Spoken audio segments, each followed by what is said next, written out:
First and foremost, sorry for the double upload yesterday. Thanks, YouTube. That was awesome. But if you saw the double upload yesterday, that means you're a subscriber, which I love. And if you're not a subscriber, what are you waiting for? Because today I'm going to be talking all about the PlayStation blog that dropped earlier today. An early look at the user experience for the PlayStation VR2, which we know is coming. We believe in 2023. Based on some of the announcements we've seen, seems like it may be a little sooner than we thought, but I still think it'll be early 2023. The road to the PlayStation launch is in full swing, and the staff senior product manager has a little blog for us to talk more about some of the new features on PSVR2. The first is the see-through view. With PSVR2, you'll be able to see your surroundings while wearing the headset with a new see-through feature. It comes in handy when you want to easily check where you are in the room. And thanks to the embedded front cameras, users can press a button and basically get a camera view, basically, of where they are in the room, which, let me tell you, as a person who utilizes VR, not as much now as when it first came out, that's a really big deal. And I'm going to tell you why. Because I can't tell you the number of times I've been in VR and you get disoriented so quickly, particularly in full locomotion games. I've talked about that before, but I'll quickly explain what a full locomotion game is. That's a game where your in-character avatar can freely move. It's not the teleport thing that you see a lot where you press a button and phase to another part of the room, or it's not an on-rails shooter, but it's something like Skyrim, open world. You want to walk through the castle, you want to climb a hill, you want to go into a cave. And you have a button that basically walks your character. First, it makes you dizzy as hell. Your equilibrium is totally upside down and backwards. But on top of that, it's very easy to get disoriented, twisted around. Can't tell you the number of times I have pulled the PlayStation VR brain box off of my shelf because I have the controller, the headset cable wrapped around my leg, or I walk into a wall, or I almost knock the TV off the stand because I don't know where I am. This is a big deal, and I really like it. Another nice thing, particularly for me as a glasses wearer, is it takes me a little bit of time to get the VR set on in a comfortable way while wearing my glasses. I have a video talking a lot about glass wearers for VR. I'll post a link to that in the description below. Do yourself a favor and check that out if you have any hesitancy as a glasses wearer, whether or not PlayStation VR works for you. Spoilers, it does. But it takes me a minute to get adjusted. And if somebody calls me, like my wife, or I get a phone call or something and I got to take the headset off, it would be so much easier to press this button and quickly see where I am, or quickly be able to assess my surroundings in a simple manner. I cannot emphasize how important this is.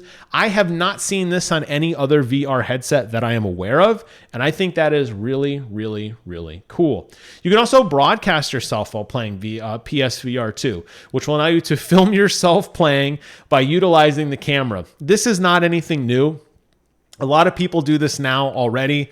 I have a lot of PlayStation VR views where I set up my cell phone or an independent web camera to be able to record myself, and it works just fine. I'm able to splice the audio in very simply. I guess it's nice that it's bundled together. I will warn you that the PlayStation built-in software to broadcast or to capture footage or to upload it on YouTube or Twitch is not that great. A lot of the videos I do actually utilizes this service, and I'll download the Twitch footage or the YouTube footage and manipulate it. It is artifacty. It's not the best. So keep that in mind. You may want to look at a more professional solution. And I don't even know how exciting it is to watch somebody play a VR game, but maybe. I don't know. But that option does exist. They've also added a customized play area, which is really a page right out of the failed Xbox VR service that was supposed to be able to scan your room and tell you where you could and couldn't stand. Do you remember that when they had a little device you put on your counter and it was supposed to send a beam out and tell you all the play area in which you could work with the Kinect? Well, that failed, and Kinect failed ultimately. But looks like PlayStation is sort of revitalizing that with the customized play area, which is a play area that can be customized via the embedded cameras that allow you to scan the room and allow you to customize the play area. area. And here you could see the scanning of the room in place. Basically, you're looking around and it's putting this blue sheen over everything to tell you, yes, I have seen that part of the room. And then you essentially paint out zones in which you say, this is not a play area. This is very important because most people are playing VR in front of their couch in a living room. I highly doubt people have a PlayStation set up independently in a room all by itself as their VR room, because most people don't have multiple PlayStations. It's probably connected to a TV, which means there's probably a couch or a chair or a desk or something that you sit in normally to use it. Obviously, VR changes that, but this is nice to be able to scan the area around you and to say, look, don't go any farther than this because I don't want to walk behind the couch. I don't want to knock over my bookcase. I don't want to trip on the cord because I'll be over in the corner by the table, whatever. So this is a big deal as well, and it's something I'm really excited about. I wonder how well it'll work in practice, and I wonder if it gets confused of where the true distance is. I'm not really sure how it works. Kind of like a geo-positioning system, probably with some Bluetooth and some camera triangulation. But in practice, we'll see how it pans out. In theory, it sounds pretty darn neat. The last big thing they talk about is VR mode and cinematic mode. In VR mode, players can enjoy VR content in a 360 view of a virtual environment, which will be displayed in 4000 by 2040 HDR with a 90 or 120 hertz frame rate. In cinematic mode, players can utilize the PlayStation system and user interface for all other non-VR game media and content on a virtual cinema screen. The virtual cinema screen will be displayed at 1080 with a 60 hertz or 120 hertz frame rate. This is really not that new. This is what we have seen already. I'm kind of confused as to why they're detailing this out now. So on my PlayStation VR, the Gen 1 that I have, it's hooked up to my PlayStation 4 Pro. Every time I turn on my PlayStation 4 to watch YouTube, it pops up and it says, do you want to watch it on regular YouTube or on VR YouTube? And I always hit regular because I'm not wearing my headset to watch YouTube. But if you did have VR YouTube, it would do its best to try to give each eye its own viewing experience. Doesn't always work very well, and the video has to be very specific on what you're doing.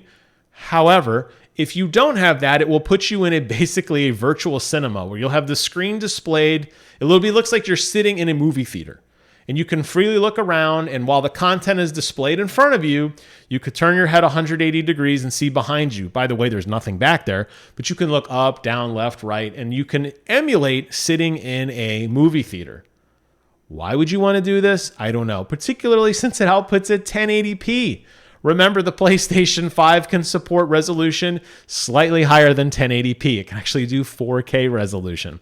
Would you rather watch content of a trailer or of some sort of a video experience in 4K or in 1080p? I think I know the answer to that. So not really sure why this is the prominent mention in a blog. It seems kind of like a waste of time.